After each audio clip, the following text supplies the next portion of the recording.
It's time to get lost in the midcard. This Believe in Pro Wrestling property is brought to you by Bet Online, the continued #1 source for all your sports betting needs. Join now and receive your 100% welcome bonus on your first deposit when you use our promo code BELIEVE. Now, here are Jeremy Bennett and Matt Black on the Believe Podcast Network.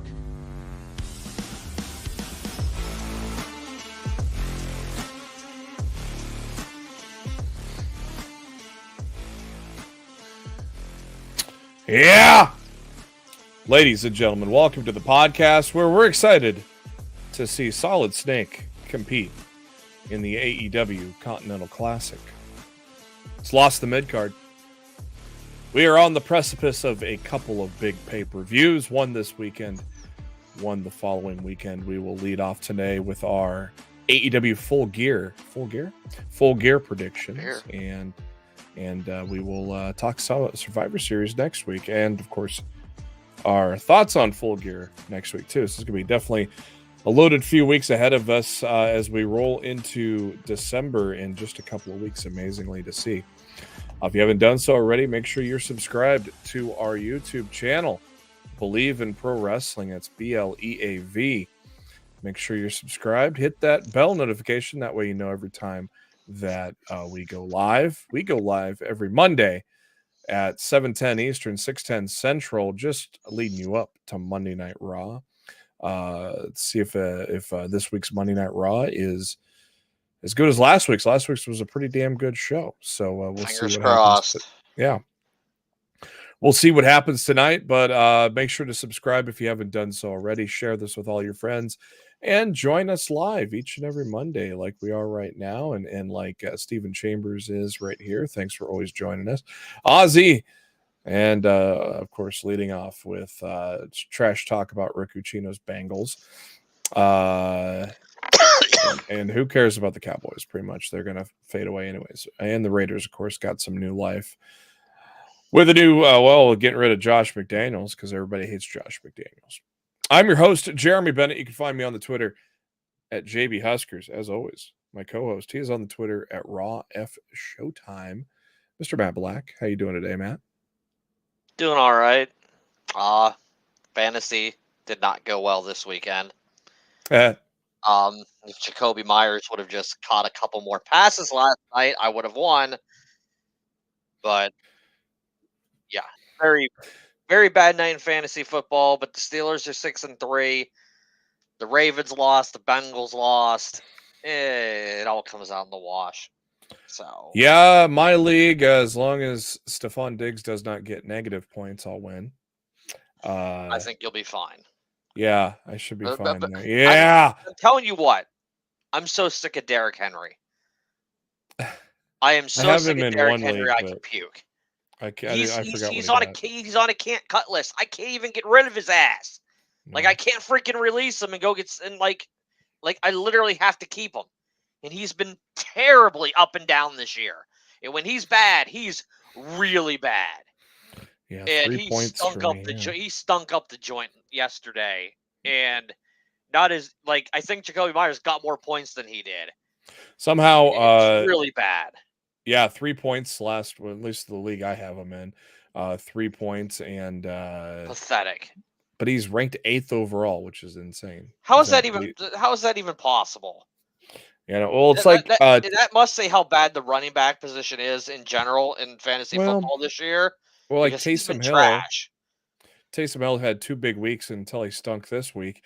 He's a 7th rated tight end just because tight ends are trash. But it's tight just ends are really bad, which is why I thought I'd be smart late in the first round. I grabbed Kelsey because I was just like, well, this is tight ends are always so inconsistent, and Kelsey's normally one of the best. So I went out, and of course he was on a bye week this week, so I had to start Logan Thomas from Washington, who did all right. I mean, he didn't do great, but he did all right. I played him in DraftKings. Just wasn't a good fantasy weekend for me. But like I said, the Steelers won, Ravens lost, Bengals lost. It's hard to complain after that. Kelsey, the 2nd rated tight end in fantasy behind TJ Hawkinson. I don't know if Hawkinson. Who saw that coming? I knew Hawkinson was a top 5. But did you think he was going to be better than Kelsey? Well, Hawkinson hasn't had his bye yet, so that's also fair. That's something fair. That's also something you got to play into it. But I knew Hawkinson how many would points be ahead is he on Kelsey right now? Let me look here. So yeah, in my league, I'm up by like 1.5. So as long as, and it's a point per reception league. So as long as he doesn't shit the bed, Hawkinson has 21 points more than Kelsey this year. So okay, so even like he played yesterday and Kelsey didn't. If he didn't have a big game yesterday, that's really not much of a difference then. No, like I don't know how many points he pulled out yesterday, but I mean that's still a pretty sizable. Yeah, that's a sizable advantage over the second spot. So, and then I would have never guessed that going in this year that he would have been over Kelsey. I could have got him much later. Yeah, then I grabbed Kelsey. I probably the league I took Kelsey in the first round is like one of my worst leagues outside my big money league where every running back got hurt within 5 weeks, and then I just cannot have any luck in that league. Trevor Lawrence is sucking ass. It's just a shit show in that league. So I'm bringing beer to that draft because I don't think I'm getting out of the cellar. I did not score well unless Gabe Davis goes off. At this point, I don't want him to go off because I'm facing Gabe Davis in a paid Yahoo league, in a Yahoo Pro league. I'm up 14. 20. I don't like playing multiple fantasy leagues. To me, one's bad enough. Another one, if I have the guy and I want him to do great, but I'm facing him in another league, like it just gives me torn emotions. Like I don't know how to handle and process those feelings. So. I'm in 6 leagues, so there you go. I've been in as many as 8. Frantic World, thanks for joining us there. The Niners finally bouncing back before they started to really get on Brock Purdy. The Browns beating the Ravens. That was an insane game. Who will win, Chiefs or Eagles? I would say Eagles. Playing? I don't know. Are they playing? Or is he just predicting the Super Bowl? Obviously, tonight is Bills and Broncos. One actually, Broncos playing better. Bills playing like dog shit. So that is Eagles Chiefs next Monday night. Oh boy! On your go home for Survivor Series, they're in KC. KC 3-point favorite right now. I'd still take Philly at this point. I was gonna say I think I might go with the upset in Kansas City and say that the Eagles are gonna win that game. I'm not super confident, but I can see that. I can see them going into Kansas City winning that game. Santo, listen to us. He is interested in our Lost in the NFL Midcard as we've been doing this fall. A show within a show, basically. Calvin Ridley sucks. Yes, he sucked again this week. He sucks so bad. Trevor Lawrence has sucked too, because like I said, I have Trevor Lawrence in my big money league. I drafted them both. There was a 1-2 suck combination. They were good in like week 1, and they haven't been good since. Yeah, I have Ridley in my league, but Lawrence in my big money league, and yeah, it's a shit show. But anyways, So KC in KC, boy, that's what WWE's got to face on their go home for Survivor Series. Yeah, that's not that. I hope they don't punt next week, but they might, because no matter what they do next week, that game's gonna trounce them. Yeah, that's probably the biggest Monday night game we've had so far this season. That's a big freaking game. And I'll probably be on here next week begging Travis Kelce to save my to save my weekend in fantasy. At that point too. I'll have Swift and Kelce playing on Monday night.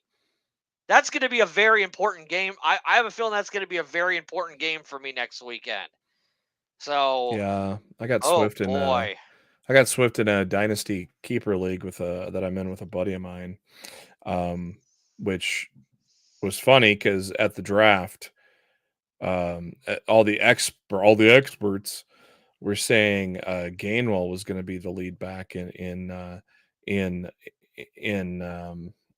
Philly, but We drafted Swift. We Gainwell drafted has Swift when he was was quite a rookie. few touchdowns from Swift this season in the red zone, and I've been very annoyed by it.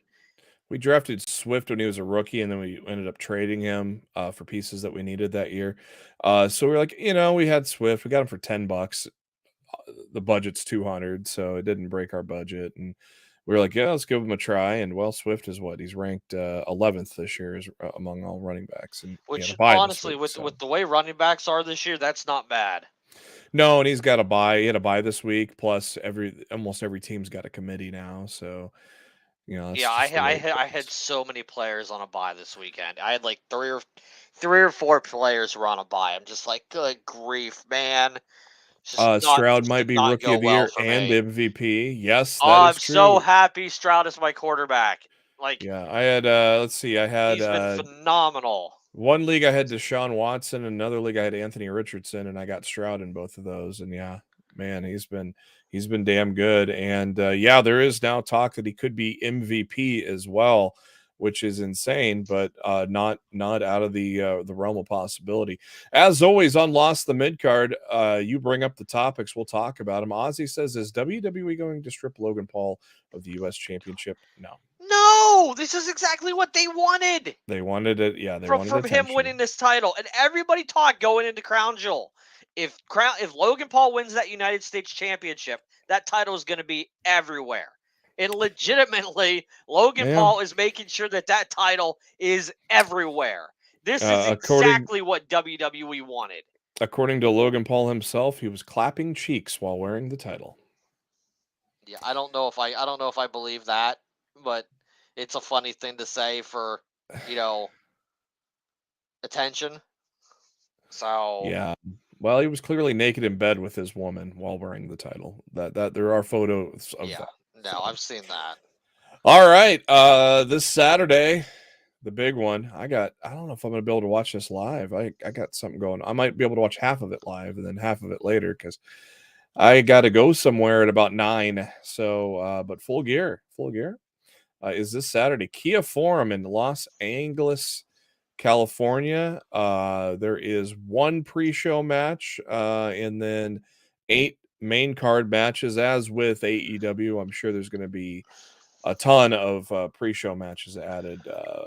I'm sure at least 1 to 2 more 0-hour matches. I'm sure. Yeah, they've done 4 on them before, so I feel like we're gonna get Miro and Andrade on the main show. I definitely feel like we're getting that. That'd make 9 main card matches. Yeah, and they normally have not like 9 to 10. Yeah, on the main show, so that addition would make sense. I'm not sure. I'm not sure what else they would put on the show right now because they haven't really built. There haven't really nothing else really being built in my mind off the top of my head anyway that hasn't been on there. But I mean Hobbs doesn't have a match yet, right? Like nobody from. They could do Hobbs and Paul White on the 0 hour. Those guys being involved this Wednesday on that street fight. I don't know if they'd 0 hour that. You don't think so? Yeah, I don't know. So the one 0 hour show that we do know of, or match that we do know of, the Guns, the Ass Boys, Colton and Austin Gunn taking on MJF and a TBA. Is it obvious that the TBA is going to be Samoa Joe, or is it going to be Roddy Strong, or somebody else? To me, it's one or the other. Okay. I don't foresee it being Adam. I don't foresee it being anybody else. So it's either Strong or it's Joe. And if it's Joe, I feel like that sets up World's End for Joe versus MJF for the championship. Yeah, I think so. Joe might win. Though Roddy continues to be because great. That's in the area of Long Island. So yeah. And Roddy continues to be great in his role. What do you know? Where is Maria? Why is she not with these guys? Maria's doing storylines on Ring of Honor, building her own little faction over there. I cannot explain to you why. why the Kingdoms and her split, but the Kingdom moved off of Ring of Honor, and they have not been on Ring of Honor in a while, and Maria's been on there just like putting a young faction of talent together, like Cole Carter and Griff Garrison, and who the fuck is Griff Garrison? Back and forth with Layla Hirsch. So it's been interesting. I will say that. Yeah, I need to remember to. I don't really understand it. Yeah, you'll want to resubscribe in December for nothing else to get Final Battle. Yeah. Stephen Chambers in the chat. Who is the fourth member with Bianca, Charlotte, and Shotzi? Who, I love that hair, by the way. Becky or Liv? Yeah, I would assume Becky. The reports are saying Becky. Yeah. So. Ozzy once one. Does Andrade's wife? I think. I don't know what you mean there, but yeah, Miro should know better that Andrade's married, so he should know that he's not trying to get with the hot, flexible woman there. But yeah. Is House of Black got a match? Yeah, they're in the 4-way tag title match. Okay, all right. Let's get into that card. FTR, Ricky and Bill, and LFI. Do MJF and TBA retain against the Ass Boys? Yes, because I've never seen the Ass Boys on Ring of Honor. Yeah, good point. I think if anything, they'll lose them at Final Battle. If Cole's back, or MJF and maybe it's MJF and Joe. Maybe it's MJF and Roddy at Full Gear and MJF and Joe at Final Battle, just like they did with Adam Cole, where and then MJF has to face Samoa Joe. I mean, it's possible. It's possible. I don't. Joe just. If this was against a Ring of Honor tag team, right? I would say they're who's doing like the top Ring of Honor tag teams right now. Gates of Agony, but they're holding the 6-man tag titles right now.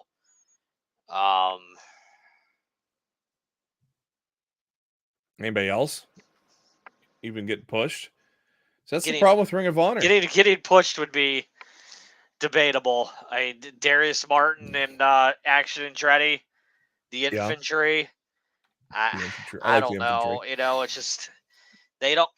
I mean, Shane Taylor Promotions would work. Yeah. They could do Shane Taylor and Lee Moriarty could win. That's why I canceled the tag division's not good over there right now. It's just not. That's why I canceled my Honor Club subscription. There's just no effort being put. All the effort that's being put into it, I'm seeing on AEW TV, not on Ring of Honor TV. Yeah. So, I suspect MJF and to be announced. I think they might do Roddy here and then Joe at Final Battle, where MJF faces Joe. Maybe, or not Final Battle, but World's End. World's End. Yeah, not Final Battle.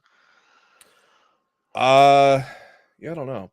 That's another one. I mean, because I could see MJF dropping the titles there, but they need to find a good opponent. I would say now and then to do that.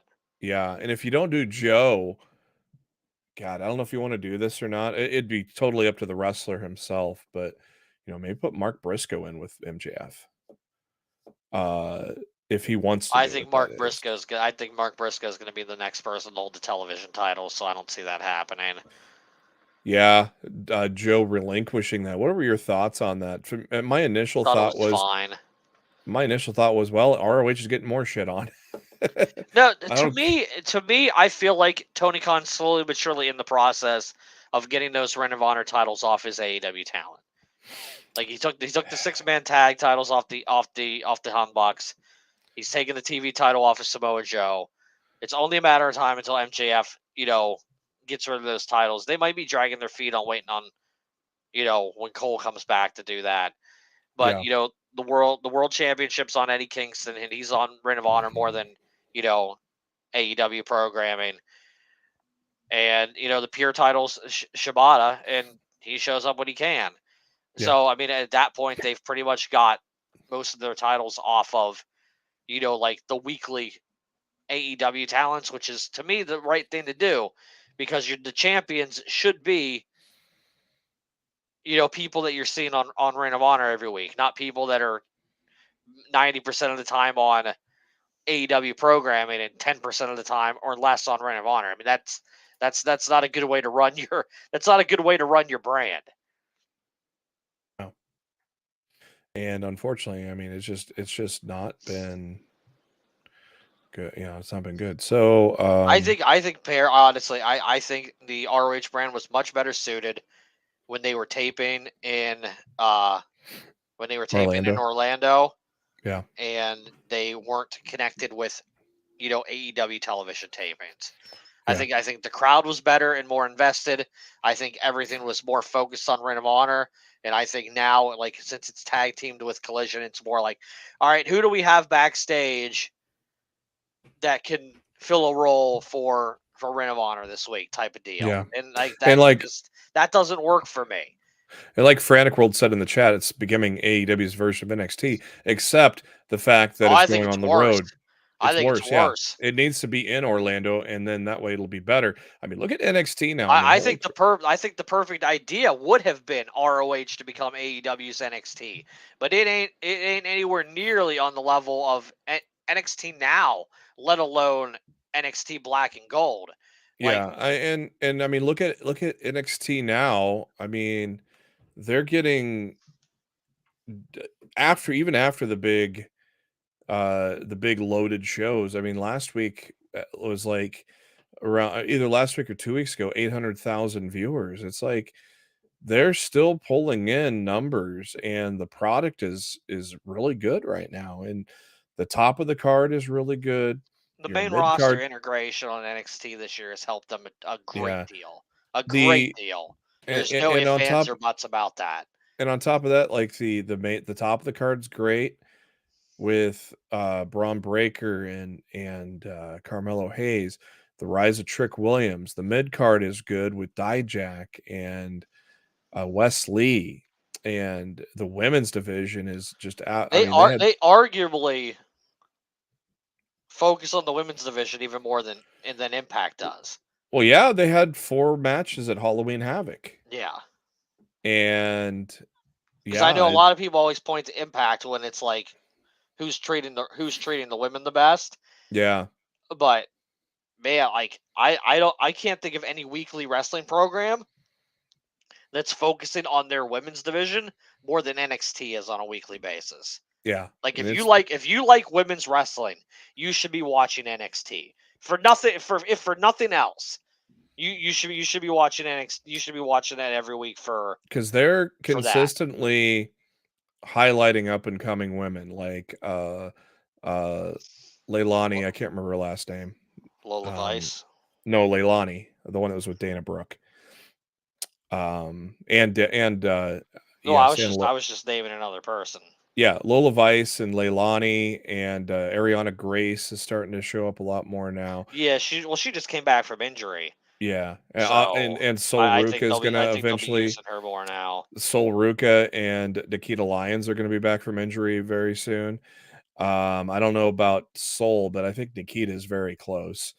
And obviously you have the title now on an established woman in Lila Valkyria, who it's her first main title with WWE. Tiffany Stratton obviously is destined for the main roster. I was going to say they could call her up tonight and she's ready to roll. Yeah, Wendy Chu, of course. I think she's content being down there right now to learn more. But I think if she got the call, she would be able to answer. Wendy Chu's hurt right now, but yeah, she's in there too. Yeah, I think so, especially when she proved she was ready in the Becky Lynch feud. And Fallon Henley's, I like Fallon Henley a lot too. I thought her impression of Tiffany at Halloween Havoc was hilarious. It was almost too close. There is just a plethora of women, and there's even more that are injured and that are coming up. So, and I'm excited. Are they doing a men's breakout this year? Yeah, that was one of Cody's big announcements. The night that he was on NXT. I'd like to see who's in that this year. Steven Chambers in the chat. Do you see Butcher and Blade and Bunny going to TNA? Of course, Bunny was announced this week that she had been removed from the AEW roster. I believe Butcher and Blade are still on there. Butcher and Blade are still under deals. Yeah, that's probably the best place for her to go. But I don't know. She just wasn't really getting over on AEW. But at the same time, AEW. Well, I know her deal expired, and there was a mutual parting of ways. I don't know if it was because of money or what, but yeah, like the problem was every time she started getting any type of substantial push on television, she got hurt. Yeah, and that sucks, but I mean it's the truth. So yeah, she's a naughty bunny now. At that point, it's hard to push someone who's consistently getting hurt. It felt like every other match something was happening, or it's just bad luck. But it is what it is. Steven says Butcher and Blade's contracts have expired. When?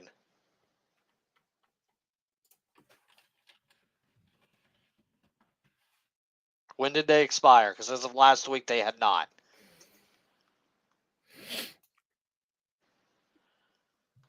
Yeah, because 411 Media is reporting that per Fightful Select, they are still with the company. Yeah, and they're still on AEW's roster page. And AEW has been very good as of late as to when somebody is when someone is gone, that they remove them with the quickness. And so I do not think that's accurate, Steven. And Parker Bordeaux also confirmed to still be with AEW too. AEW does not like to release people. No. Like if you're signed to a multi-year deal there, like he'd rather pay you for what you're signed for and sit you at home than let you go. So both Matt and I picking MJF and TBA to retain the ROH tag team titles. I just don't. Look, the Guns could have a run on Ring of Honor, but I just don't see it happening because they're part of the Bullet Club faction. If I felt better about Jay White winning, then I would say so. But Jay White lost any chance he had of winning this match when he pinned MJF on Dynamite a couple weeks ago. And the fact that he still has the belt. No, yeah, exactly. Because if MJF would have gotten his belt back that night, and one of even the Guns before that, even before that, or whatever, it would have been a much more debatable idea of who was going to win. But when White pinned MJF, I'm like, that's it. Main event's decided. Like I don't even. That was honestly a bad call on AEW's part. I would not have had them do that because to me it gave away the main event pay-per-view finish by doing that. Probably one of the biggest coin flips of the night, in my opinion at least, for the women's AEW title, Hikaru Shida against Timeless Toni Storm. I know Shida just has gotten the title, but in my opinion, I don't think Toni needs the title with what she's got going on right now. So I'm going to stick with Shida, and then Toni continues to further go down that rabbit hole that she's been going on. That's going to be my prediction here, Matt. What about you? With Maria May in Toni Storm's corner, there's no way she loses. Okay. Storm's winning that title. We are split on that one. 6-man tag match: Sting, Darby Allin, Adam Copeland, Christian Cage, Luchasaurus, Nick Wayne. I would assume Sting ain't gonna lose. I was gonna say Sting has never lost in AEW, and it's not starting this Saturday night. Sting, Darby, and Copeland win. Nigel McGuinness, who has been absolutely tremendous on commentary on Collision, suggested that Nick Wayne should change his name to Nick Cage, and that would be fucking hilarious if he does that. On many fronts. I feel like they would run into too many issues with that. Many fronts. That would be funny. AEW International title. This is going to be a fucking great match. Orange Cassidy against Jon Moxley. Who do you see here, Matt? Cassidy retains. I agree. Texas Death Match. This will be a good one too. It's been a great feud. One of the better built feuds in AEW today. Adam Hangman Page against Swerve Strickland. I still do not see any reason to not have Swerve win this, because Swerve has been on a collision course for either the world title or the international title, and he's going to win either one of those once he gets a chance there. I think the rise of Swerve continues. Do you agree, Matt? Heyman Page has never lost a Texas Death Match in AEW, and it's not starting this weekend. Page gets. Ooh, okay. The Golden Jets, a team I like a lot, with Kenny Omega and Chris Jericho. Like him for another 6 days. We're from Winnipeg, you idiots. Versus the Young Bucks, Matt and Nick Jackson. This is going to be a fun match just because of who's involved. If the Golden Jets win, they get the Young Bucks AEW World Tag Team Championship opportunity. But if the Bucks win, the Golden Jets must disband as a team. I'm going Golden Jets. I'm going to throw a Hail Mary here. I'm going to say the Golden Jets actually get this one, Matt. Nope. Young Bucks defeat the Golden Jets, and Jericho and Omega get to go their separate ways. Thank God, because Omega needs to be away from Jericho. Jericho needs to go back and do his own thing. He's dragging Omega down with the storyline. They need to split. Young Bucks will be the cause of making that happen. Thank you, Matt and Nick. I'm gonna disagree with you here. We're disagreeing a lot. That doesn't happen a very too good, often. unpredictable pay-per-view. Chat, we'll get to your predictions in a moment. Keep those going. I see Steven with a lot of predictions. We appreciate that. We'll get to those in just a minute once we get done running down the card. TBS Championship, Statlander against Julia Hart, and then either Red Velvet or Sky Blue. I'm going to assume Sky Blue wins this match on whatever, either Dynamite or they or implied Rampage. It would be on Collision Friday. Oh, Collision's on Friday? That makes sense. That makes sense too. They're doing a 3-hour live block on Friday with Collision and Rampage back to back. That is smart. That is smart. Yeah. Well, obviously they're not going to go against each other. So that's smart to do that. I mean, in my opinion, Julia Hart should have won the world title when she had that title match. I'm gonna have Julia Hart winning this one. I agree. Julia Hart, new TBS champion. She's way too over right now. You got to strike while the iron's hot. Statlander's TBS title run has been an absolute dud. It's time to move on. I almost think, though, I don't know if it was her idea or creatives. I almost think, they got away from the gimmick that made her unique with the best friends and the alien and stuff like that, and now she just is, to me, seems like a generic woman on the roster. At least in this title run. Whoever booked her hasn't done a good job. Yeah. It's really just that simple. Her reign has not been good. But look, I could argue that Jay Cargill's TBS title reign wasn't good either. Like they need to have a TBS title run with somebody and actually establish this championship. Like the way Darby Allin established the TNT championship when he won the way Orange Cassidy established the international Exactly. Title. They need a definitive run with this title to establish it. Maybe Julia Hart's the one to do that. Maybe. This match will be damn good. Of course, FTR, probably my favorite thing of television this week was FTR against Commander and Vikingo. It was the only good thing on Rampage that night. So that might have been the best thing of the week, though. Really pissed. That was a live Rampage, dude. Yeah.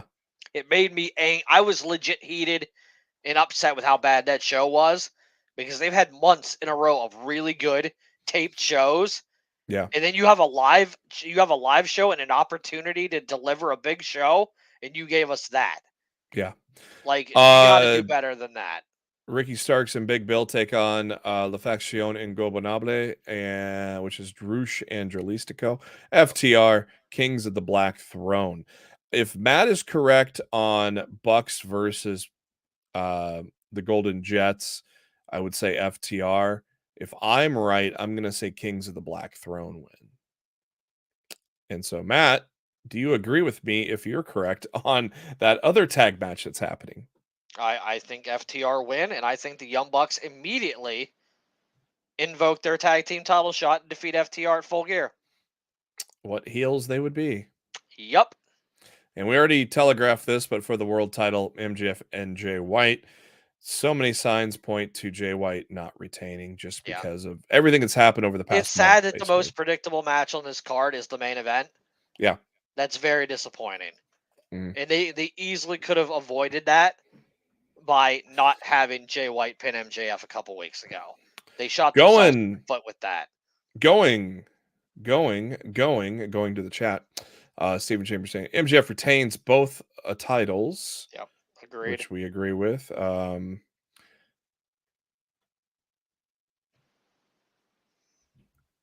Sting's posse wins. Yep, agreed. Tony Storm because of Mariah May, says Steven. Orange retains. See, he's with me. Yep, agreed. He agrees with me here. Swerve wins, slowly building. That would be a very big win for Swerve, being the first person to defeat Hangman Page in a Texas Death Match. He's 3-0 in AEW and Texas Death Matches. I just can't see Swerve losing this. I think he goes 4-0 this weekend. I just can't see Swerve losing this. Not at all. Bucks win and join Don Callis. Do you think that happens? That I don't see happening. I don't see that happening. And but here, keep this in mind.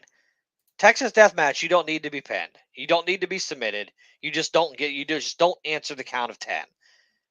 A loss like that doesn't hurt Swerve at all. If Swerve's like beat down and a bunch of shit's thrown on top of him and he can't get up in the count, that doesn't hurt Swerve.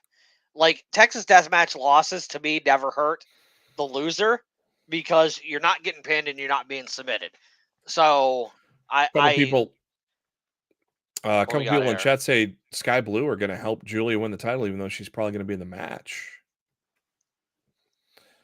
New House of Black member? I don't know if she helps, but I think she sets up Julia's window to win.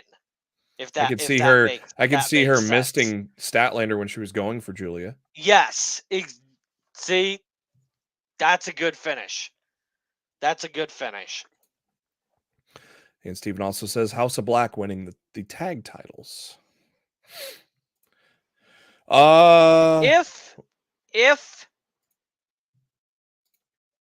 If Jericho and Kenny win, and I don't think they're going to, Kings of the Black Throne would be a great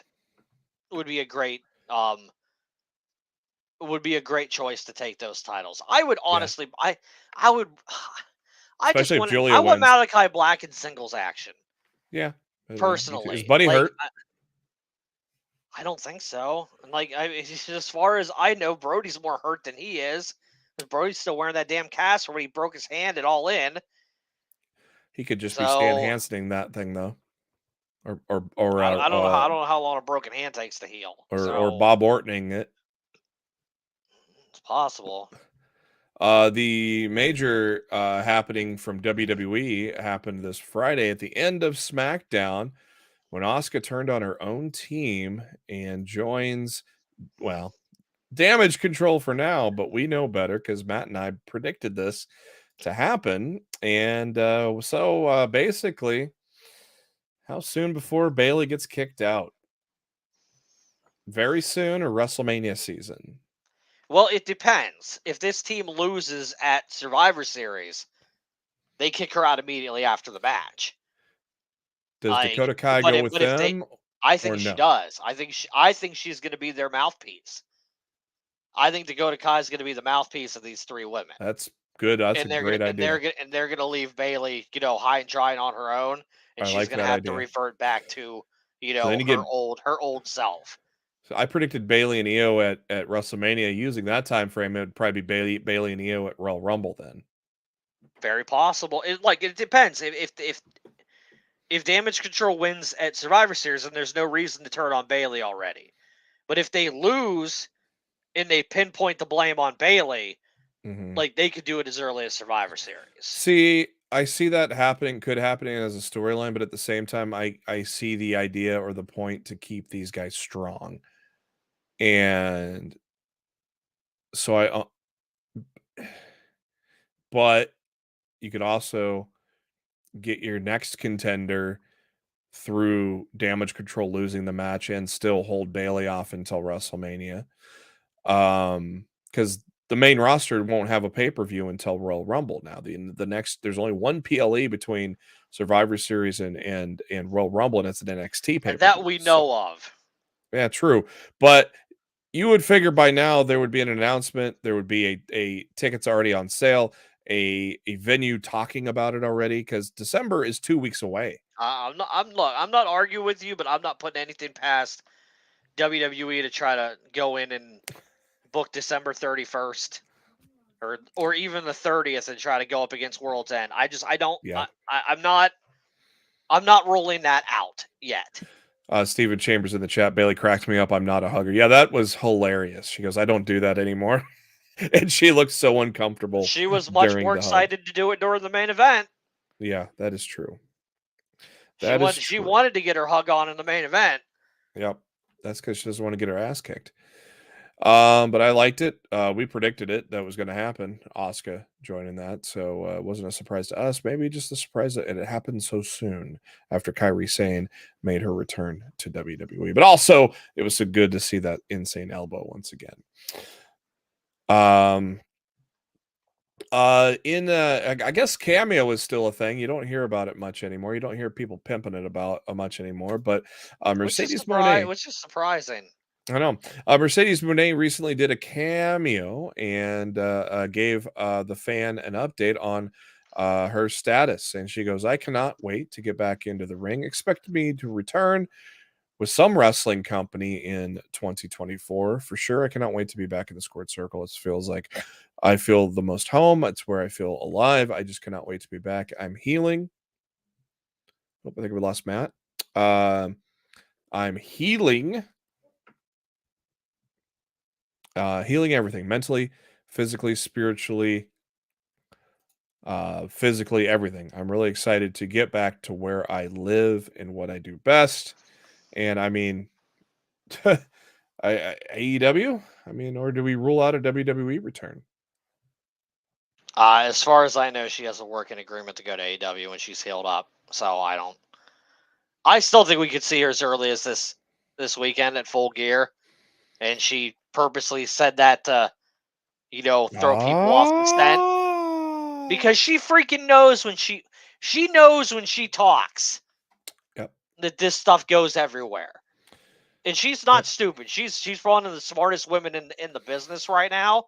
Mm-hmm. So I would not be the slightest bit surprised if she said this and then she pops up at Full Gear on Saturday.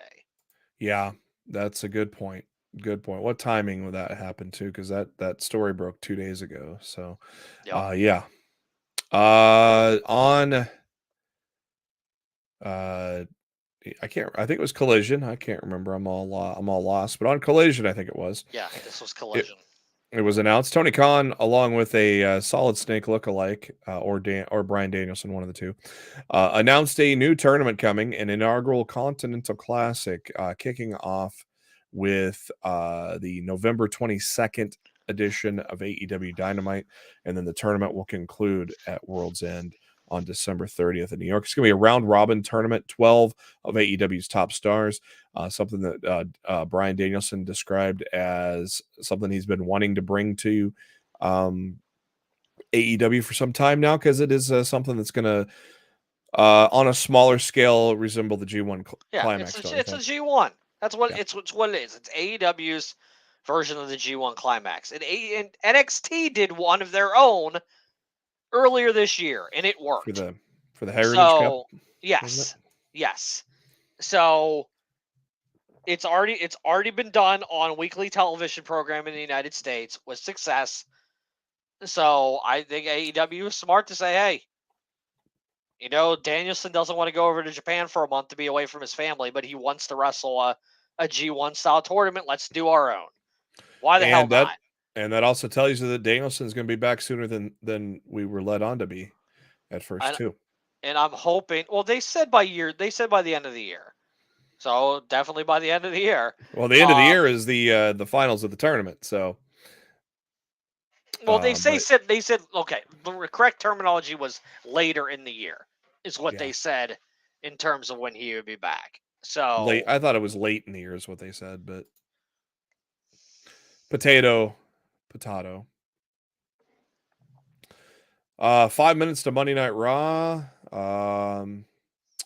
We'll quickly run through some of the rest of these stories real quick. I do want to touch on what Steven just said real quick. The Continental Classic has to have stakes. It cannot just be for bragging rights. Medium rare stakes too.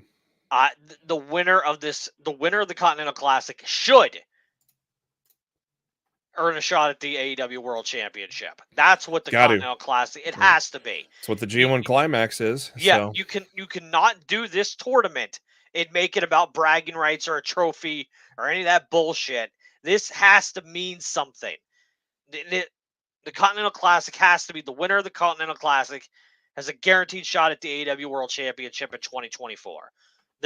To me, there's no other way to go about it. So they have not announced that yet, but I would be shocked if Tony's dumb enough not to put stakes on this thing, because it has to be the first time around, has to be successful, and it has to mean something. Like even NXT's version, the winner got a shot at Noam Dar's Heritage Cup. It's not the greatest thing in the world, but at least it was for something. So you have to this has to be for something, and hopefully it's for a shot at the AEW World Title. Running through some stories real quick, so we're running out of time here. Cody Rhodes says if The Rock is part of WrestleMania, that is fine. He won't be taking my spot. That's the beauty of having 2 nights of WrestleMania. You can have Roman Reigns wrestle both of those nights. So that's he said that on Busted Open this morning. My thing is, I'd be very curious to hear what Cody's comments would have been a week ago when the strike was still ongoing. It's right. a lot easier to make those comments now. With the SAG strike being done and all those guys have to go back to work, and there's 6+ months of filming stuff that got delayed. So I have a feeling that The Rock's schedule between now and WrestleMania is going to be insanely busy, and he's not going to have time to come and do WrestleMania 40. So, but that works out for me because I didn't want to see Rock and Roman as long as Roman held the title anyway. So. Cody and Roman, let's fucking go. Let's get that title off the part-time bitch, and let's get us a new champion.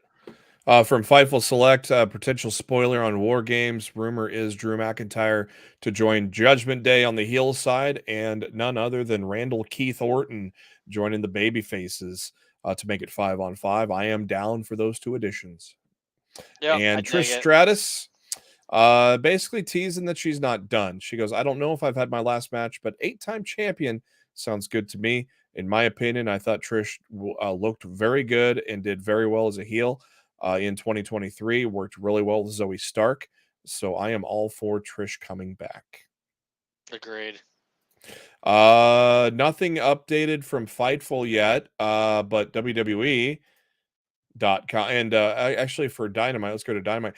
Dynamite doesn't do that. It doesn't have their usual big graphic up. The only 2 things I see right now are Mox and Yuta versus Orange Hook, and then the big street fight, the big 8-man street fight with the Golden Jets with Coda and Paul White against the Callis family with Brian Cage. That's all I see right now. We'll hear from MJF. Yeah, lots of stuff. You can tell this is definitely not Vince's NXT or Vince's WWE. There is a lot of stuff listed for the preview here on Monday Night Raw. Tegan Nox is going to return to take on Piper Niven. Miz against Ivar. Indy Hartwell against Xia Li. Otis and Shinsuke Nakamura. Ciampa and Ludwig Kaiser. And probably what's going to be the main event, Cody and Jay taking on the Judgment Day. On paper, looks like maybe a step down from last week, but we'll see what happens. Before we ride off into the sunset, Matt, any final thoughts?